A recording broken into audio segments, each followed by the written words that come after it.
If you have a Ram 3500 and you're looking to add passive entry, stay tuned. We're going to show you how.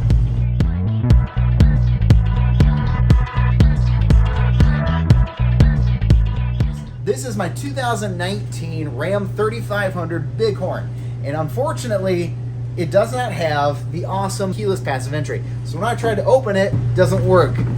Now, not that big of a deal, but it is convenience that I personally love. I have it on another one of my vehicles, and I can't live without it. Now, I do have to say this. I'm not a professional mechanic. In fact, I'm not a mechanic at all. I wouldn't take my advice in this anyways, but I'm going to show you my experience. You got to do the research yourself. There are some great forums out there. 5th Gen Ram is an awesome, amazing forum. There's a great group of guys on there that have been extremely helpful to me. So follow along as we add keyless passive entry to our 2019 Ram Bighorn.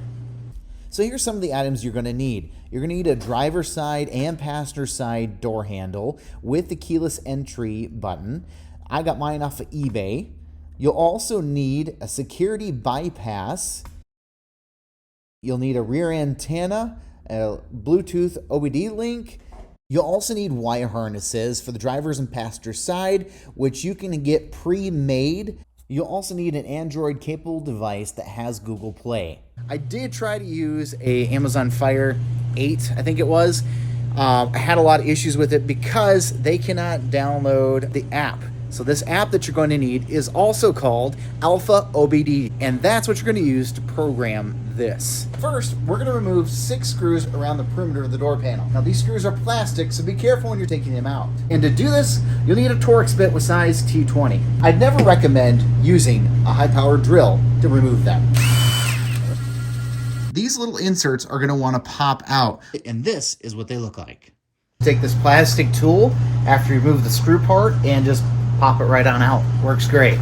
Now next, you'll find a plastic shield that's located right behind this handle.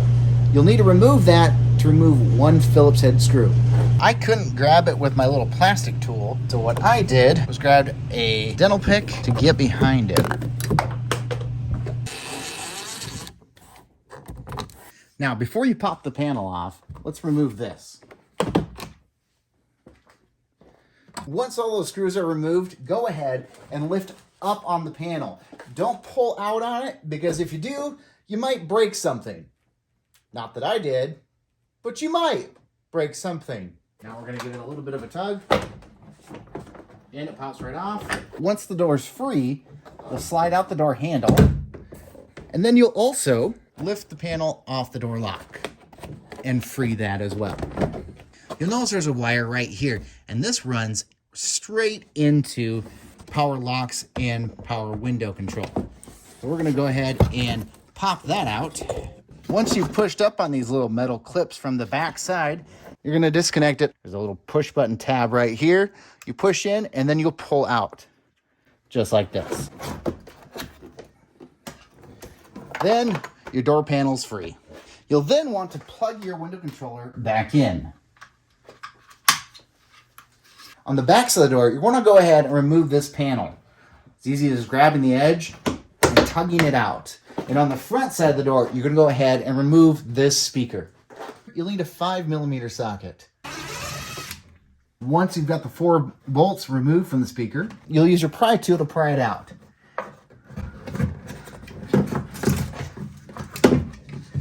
Then push on this tab and pull the wire out to disconnect the speaker.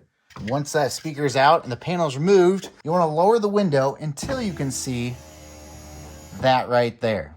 After fighting with this for a while, came up with a plan to make this way easier. What I'm going to do is go ahead and put tape around the top of the door frame and onto the window. Once you got your tape up, you're going to ever so slightly bump the window switch.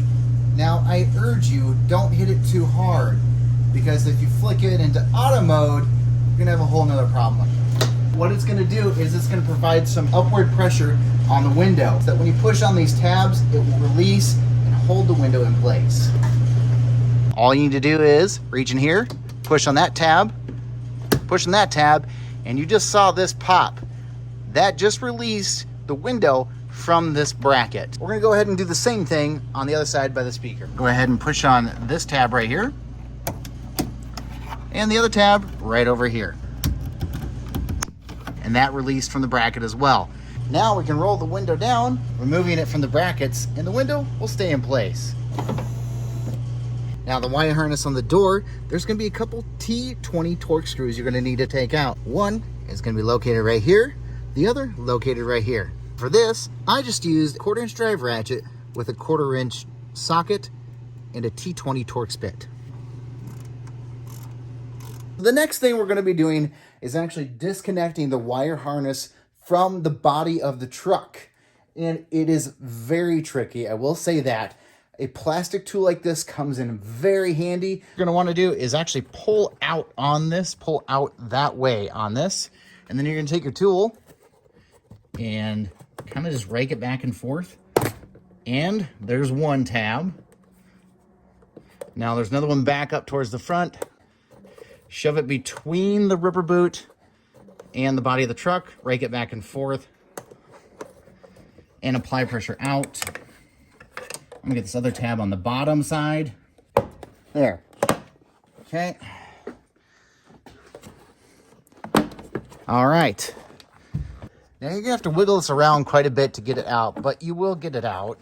Now we just need to release this connector from here. There's a tab right here on the top of it. You're gonna push that, this tab right here. I'm just gonna use my fingernail for that. As you push that, then you can take your pry tool, put it in here, and get that unplugged.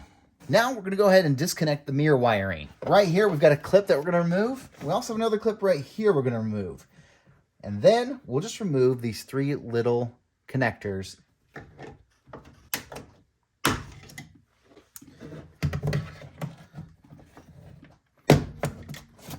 We're going to remove these 3 clips, pushing on this little pin right here and then pulling them out. Now that we've got the wire harness released, we're going to go ahead and remove the 3 screws that are holding this latch in place. They're held in place by 3 T30 Torx screws. Now that we remove the 3 holes in the door latch, we're going to reach on the inside and remove the clip from the door latch rod. Now it's a little bit tricky. It's a really tight space. I'm going to try to show you inside there, but there's no way I can video this and remove them at the same time. So we're just going to show you what they are. This right here is the clip that you'll need to take off. You'll pop that little clip off, turn it to the left, and the rod will pull right out. So what you'll do is you reach up in there, feel around, disconnect the clip, and pull out the rod.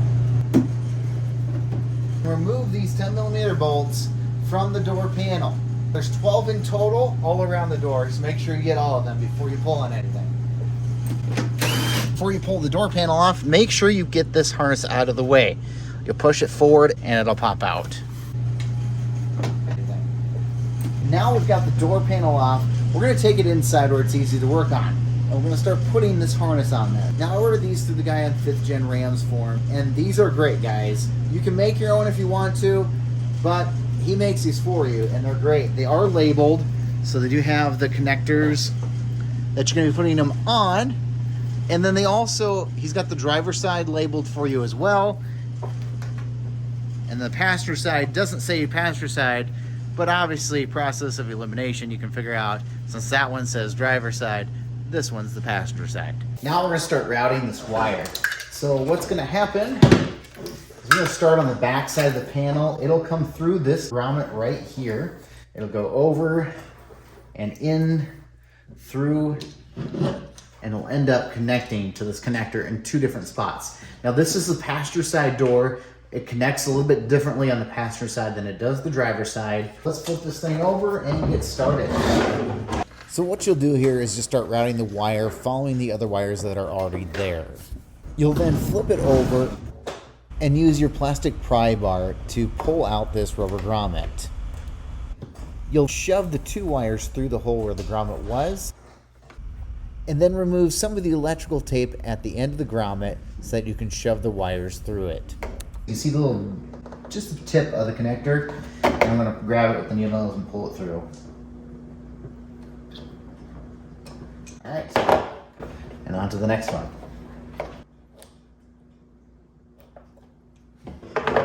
Now that we've got those pulled through, we're going to go ahead and grab this electrical tape off of this connector so we can pull it through the rest of the way. After the electrical tape's off, we'll use our plastic pry tool to get these little clips off to remove this plastic protector and get that out of the way. We'll then string our wires through there.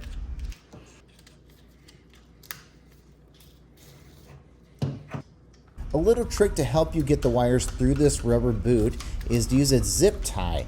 You push the zip tie through and then tape the wires to the end of the zip tie and pull the wires through on the other end. Worked great for me.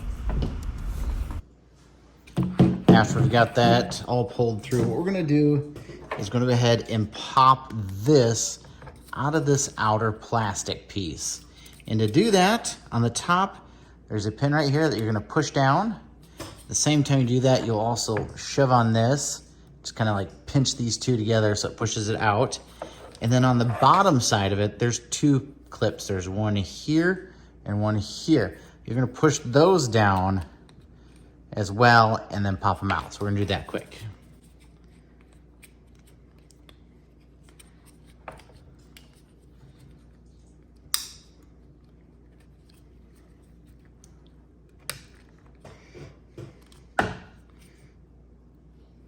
Now once that's out, you're going to shove this pin up like that on both sides. Whoop. You can then put these wires in place. Now, unbeknownst to me, my camera had stopped recording at this point, so I'm going to use a couple of these clips to show you where the wires go. The red wire labeled 4C will go in the top center pin. And the black wire labeled 14C will go in this bottom right corner. All right, once those wires are in place, we can go ahead and put this lock back in place that keeps the wires held in. So it's going to shove in just like this. And then you're going to take your tool and just click it into place. Once that's in place, you want to go ahead and put this back on. It is directional, so make sure you get it back the same way you took it off. And the way you can kind of know is this side is going to go on the finger, on the side with 2 fingers, and this is going to go on the side with 1 finger. And what I mean by that is this is the side with the 2 fingers, and this is the side with the 1 finger. Slides back over the top, clicks into place, make sure it's good and snug, and then you can put your rubber boot back on. When you put your rubber boot back on, there are some indentations in the rubber. You'll see that. Those will line up with the grooves all the way around. Make sure you get this on right. It is directional. And then once you get the rubber seated all the way around, nice and tight, you're good to go. And remember, this side says up, so when you put it back in, that's the side you're gonna be putting up. Now that we got that in, we put this back on. This has a little tab on the end of it that goes into this metal clip right here. You put that in, and then you push that down. And then these 2 clips will go around this little metal bracket. Clip like that. This one clip right there. You basically just squeeze it down onto it and it goes into place. Then you're good to go. We're gonna wrap some electrical tape around this again like it was factory.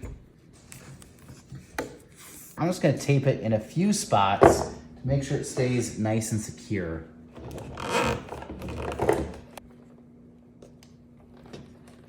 Then we'll go ahead and put this rubber boot back into place.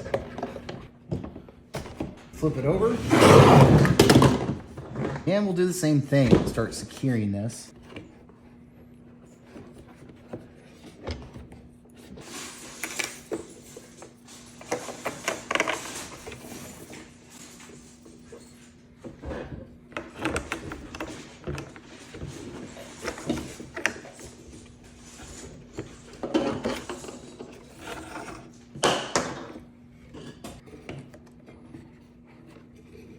I am gonna put a zip tie through here and around that wire to hold it in place. And then cut it short. Got the wiring all put into the carrier panel, I think it's called. I went ahead and removed my window because we're gonna need to access the bolts that hold the handle in place. Once I had that window loose, I probably should have just taken it out completely because I've got tint in my window, and while I was pulling this inner panel out, I scratched my tint, which is a bummer. So I would recommend pulling that window out before you move the carrier panel out, or just be really careful as you pull that panel out that you don't scratch window tint or the window. To remove the door handle, all we'll need to do is remove 3 bolts. There's one here, and one there. And all we'll need to do that is an 8mm socket.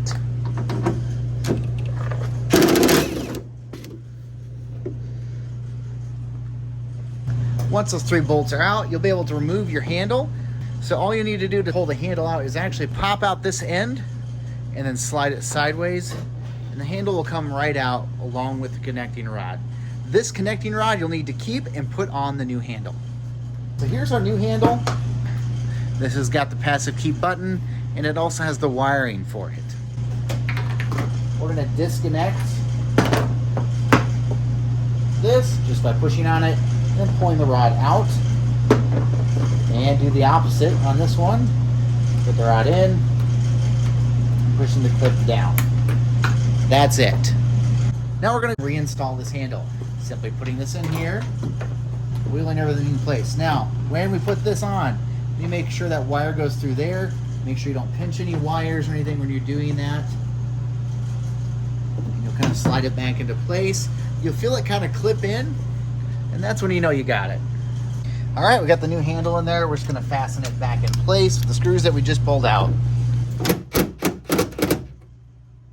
One thing I'm unsure of is how the wire from the carrier panel that we just installed gets over to this connector right here. But here's my plan. So right now, the wire is going to be back in here, coming off of the door latch. I think we're going to run it up here and into the end of this channel right here. Run it out over this channel and come out of this hole right here, drop it down and zip tie it through those holes right in place. That's my theory. We'll see if it works. I'm going to use this wire to go ahead and fish the wire through that channel at the top because it is almost impossible to fit my fat phalanges up there. So where I'm from, we call this baling wire. I don't know what you call it where you're from. I don't know, maybe comment below and let me know. Cut a little piece off and use that to fish it through.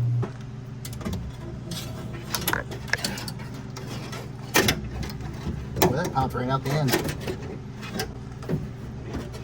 I made just a little bit of a loop on mine so it shoved through a bit easier. I'm gonna take this wire from the carrier panel and hook it on here. Fish it back through. Easy enough. Okay, there we go. And then this should just connect to that.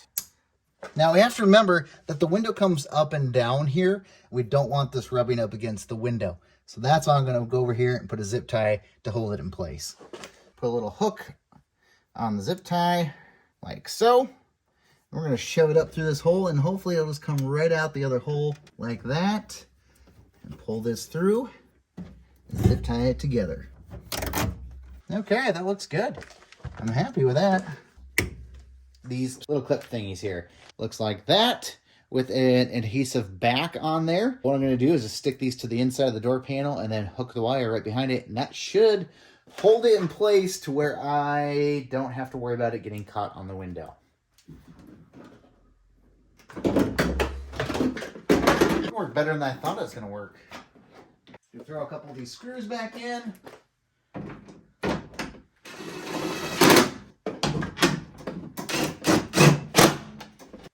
All right, I don't know if you can see it, but over there are all those black clips holding in the wire. So we should be good to go on the wire. I'm going to go ahead and re-hook up the rod that goes from the handle to the door panel.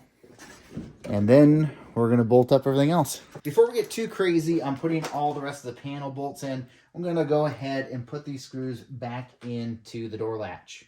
I'm going to reinstall the rest of the bolts back on this carrier panel. Before I get too far along, I'm going to pop the window back in just to make sure we can get it back before I put all the wiring and everything back on. Shove this window back in.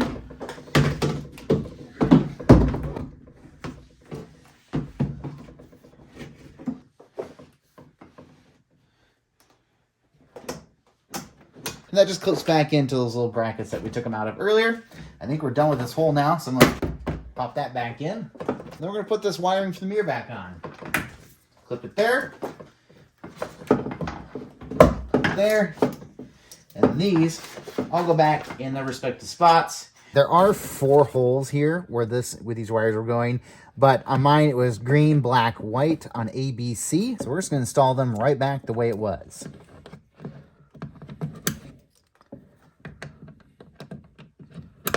And they just click right into place. I'm going to take this wire and go right back through here again.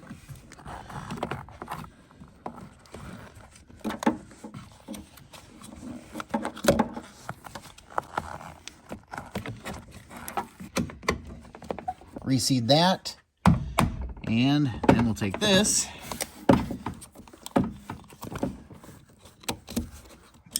click that back in place. Make sure when you reinstall this, you install it the right direction. It actually says up on here, so you know exactly which way it goes. Right here, this little harness. There it goes.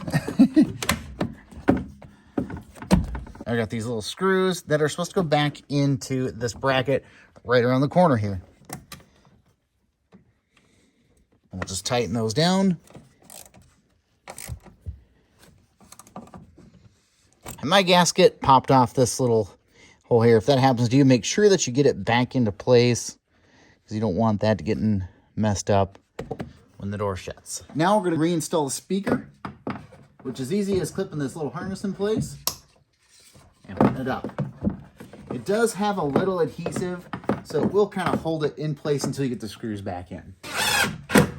All right, now I got to reinstall this gasket that came off of the window. And finally, we're ready to put the door panel itself back on. Now, if you remember, we pulled this through, so we're going to unhook this, set that aside, and then pull that wire through right here. Make sure you get your door lock back through the proper hole and your handle.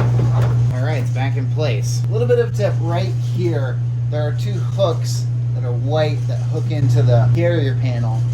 It helps to kind of just twist this back so that it lifts them up high enough to get them into place. Reinstall this.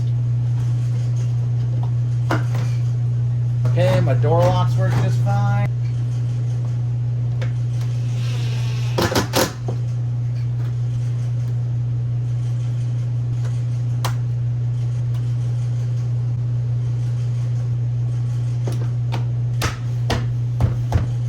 Install these little guys and just push right in. Now we just need to reinstall these screws. And the funny part about these screws is, since they're plastic, they're actually just made to shove right back in. So all you do is push them in, you don't need to screw them in. Now that's how you install the passive key handle into the 2019 Ram 3500 on the passenger side. We'll go ahead and do the driver's side as well.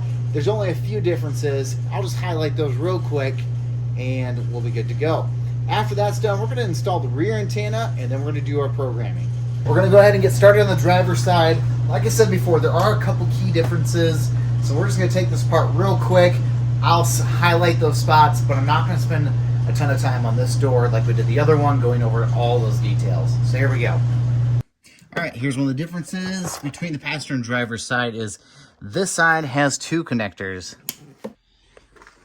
Here's another one of the differences.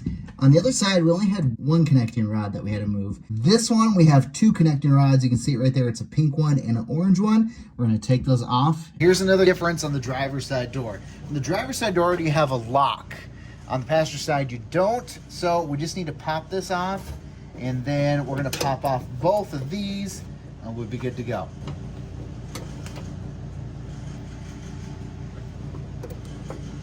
Here's another one of the differences between the driver's side and the passenger side. We've got a 5D and a 4C. 4C goes in at the top, right in the middle connector. And then you just push it in till you hear a click and it will lock it in place. There we go. That's good. So that's 4C on the top middle. And this one is not going to go in the middle, but it will go over on the 5th place from this side and then the third place from this side. So 1, 2, 3, 4, 5. Right there she goes. Here, click. Good to go there. We're going to pull out the excess. When you put the lock in, just make sure that your holes line up. All right, the driver's side door panel is all put back together. We're good to go there. Next thing we're going to do is install this antenna behind the plate of the truck. And this is going to be for the tailgate. So when you press the lever on the tailgate, it unlocks automatically and you're able to open it as long as you get the key fob in your pocket. The nice part about the heavy duty trucks, like mine right here, the 3500, is they already have the wire there that you need to install the antenna. So all you got to do is pull off the dummy cap, put this on, and you're good to go. All right, so I'm just going to push these push pins through here. I just got some of these guys right here, like so. Look at that. All I have to do is go push these up in place. Back here behind the truck, and as you can see right here, this is the dummy plug that will go into the antenna. Actually plug in right here. Go ahead, pull this off. Once you've got that off, you can then unclip this. That comes right out. All you gotta do is push down on this purple tab and it pulls right out. Now all we're gonna do is plug this into here. It'll click into place, and then you just push your push-ins in the holes.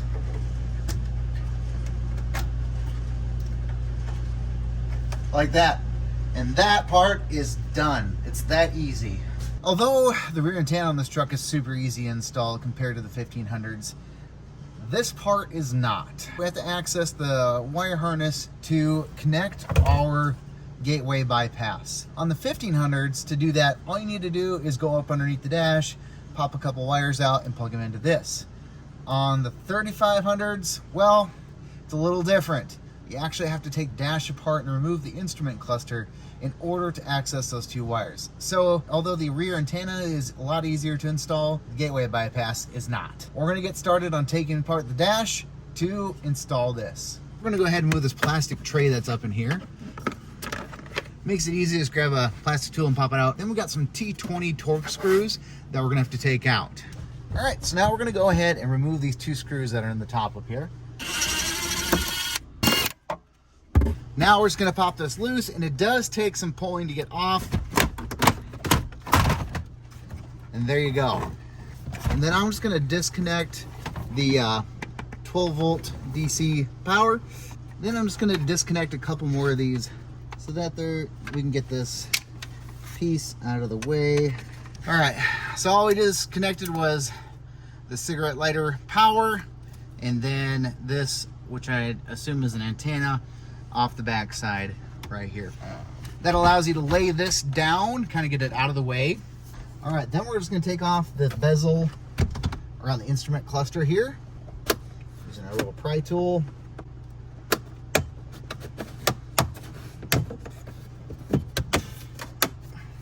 Set that back here, and then this should just pop out. These do pull surprisingly hard. And then there's another piece on this side, comes off on the other side. All right, so then that gives us access to some screws. There are 2 screws in the top, and then there are gonna be 2 more on the bottom that we're gonna take out. And these 4 screws are actually 7mm. So we're gonna take these out right here.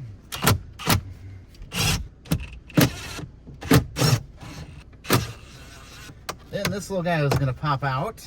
And you don't wanna pull too hard because this little piece will actually pull your little leather right out of the socket like I did here. All right, that gets you access to 2 more screws on the instrument cluster. There's one right back in here. I doubt you can see it on the bottom, and then there's one more on the other side in the same spot. After you get all 6 of those screws out, you can now pry out or pop out the instrument cluster. Steering wheel back down.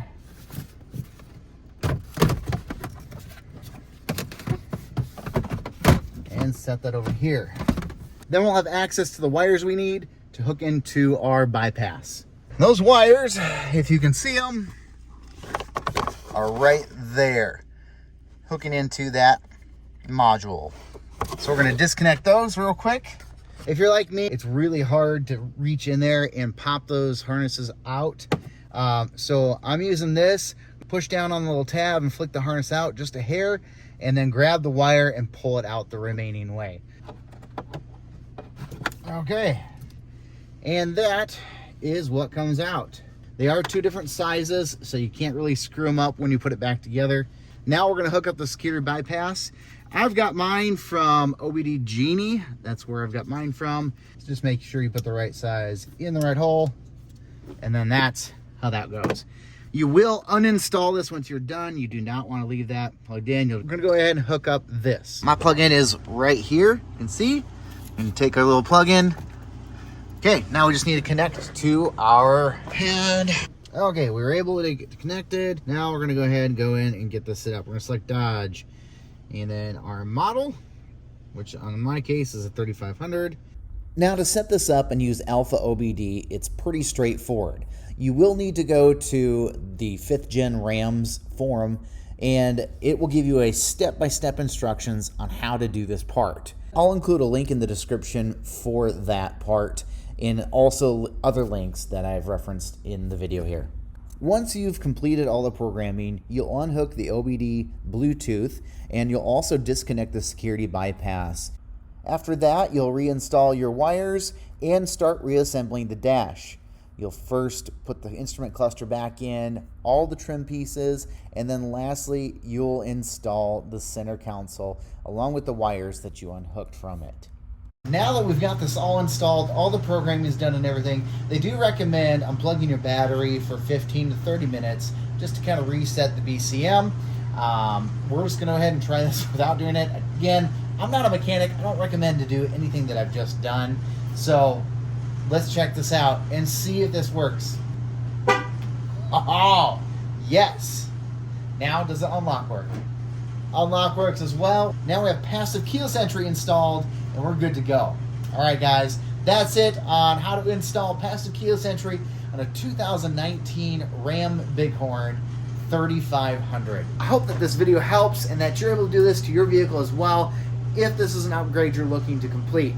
I'll also put a link for all the things that I used down below. Go ahead and give us a thumbs up. Otherwise, enjoy your upgrades. Talk to you later.